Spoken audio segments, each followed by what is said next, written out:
There are areas in Israel whose strategic significance is invisible to most of the world. These are not major cities, not ports, nor facilities that appear on conventional infrastructure maps. Their specialized function makes them extraordinarily valuable targets for any adversary who understands the security and communication architecture of the Israeli state. The Jala Valley is one such location. On March 9, 2026, during the 12th day of the most intense conflict Israel has faced in decades, Hezbollah made the Jala Valley the center of its most significant operation since the war began. According to Middle East Monitor, Hezbollah claimed to have struck an Israeli military communications station in the Jala Valley, also known as Ela Valley. Defense Security Asia provided the most technical analysis of the event under the title, Iranian Missile Strike on Israel's Satellite Communications Hub. The CES Jala station near Beit Shemesh is a terrestrial satellite communications station operated by SES, one of the world's largest satellite operators. Located about 153 kilometers south of the Lebanese border, this facility plays a critical role in secure communications. A YouTube channel specializing in military analysis documented that Hezbollah's missiles hit the SIS communications installation, causing significant damage. The Palestine Chronicle reported that Hezbollah launched a long-range strike on this key Israeli communications hub. Meanwhile, CalculusTech, Israel's leading technology portal, highlighted the FDI's admission of a defensive failure, a rare acknowledgement by the Israeli military. Such admissions occur only when field evidence makes denial impossible. CES Jala is far more than a civilian communications facility. It is a critical satellite hub enabling Israel's military, government, and security services to communicate securely when terrestrial fiber networks or conventional telecom towers are compromised. The station belongs to the infrastructure category known as command and control. Damaging it potentially degrades Israel's ability to operate via satellite when other channels are unavailable. The Jala Valley location is significant. Positioned 153 kilometers from Lebanon, it represents the deepest known reach of Hezbollah's precision missiles in the 2026 conflict. This was not an attack on northern border towns like Kiryat Motona or Nahariya, typical targets in previous conflicts. Hitting CES Jala was a demonstration of extended reach and accuracy previously unseen in this theater. The strike involved precision-guided missiles, fundamentally different from the massed, unguided rockets Hezbollah used in 2006. These new projectiles rely on exact GPS coordinates and intelligence rather than volume saturation. The fact that two missiles reached this precise location without interception demonstrates both Hezbollah's intelligence capability and the technical proficiency of its missile systems. Understanding the implications requires examining the event across four layers: the facility's function, its strategic value, the attack methodology, and what the FDI's admission reveals about Hezbollah's current capabilities.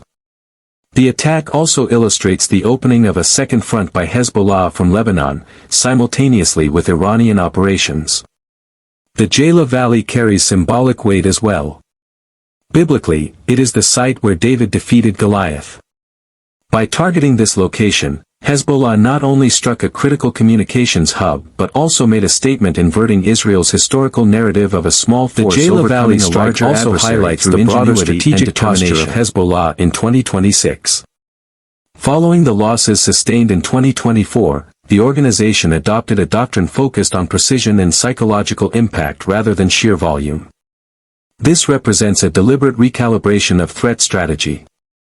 By concentrating on critical infrastructure, Hezbollah maximizes operational effect while minimizing exposure and resource consumption.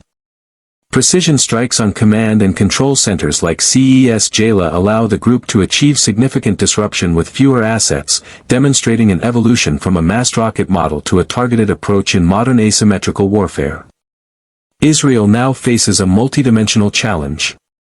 Its options on the northern front are constrained by the ongoing Epic Fury operations against Iran. The first approach is to maintain active defense, continuing to intercept incoming rockets while conducting targeted counterstrikes against launch sites and storage facilities in southern Lebanon. This method, already employed in the early days of the conflict, is effective but resource-intensive, demanding constant vigilance and rapid response.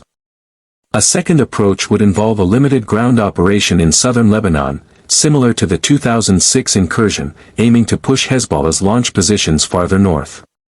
While this could reduce the immediate threat to Israeli territory, it would also require careful allocation of forces, potentially affecting operations elsewhere, especially the simultaneous campaign against Iranian installations.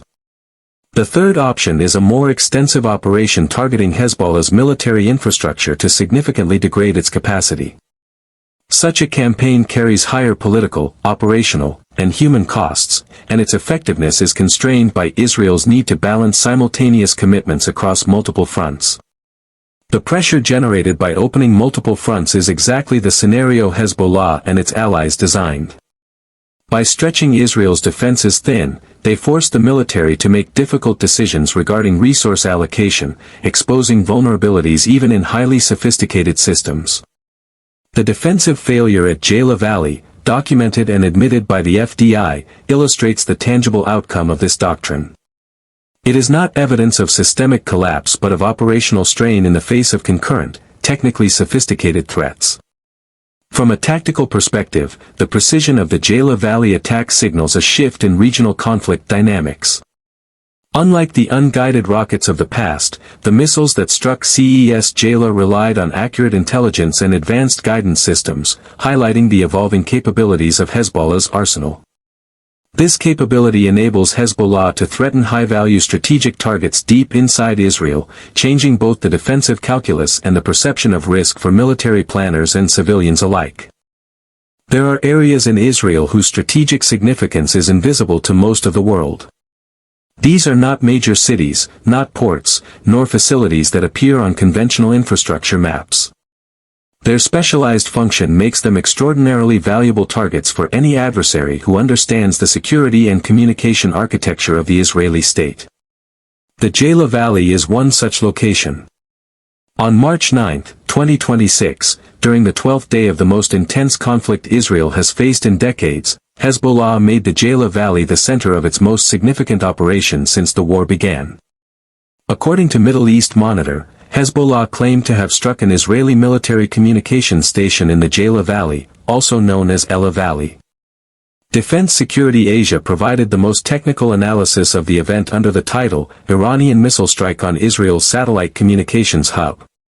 The CES Jala station near Beit Shemesh is a terrestrial satellite communications station operated by SES, one of the world's largest satellite operators.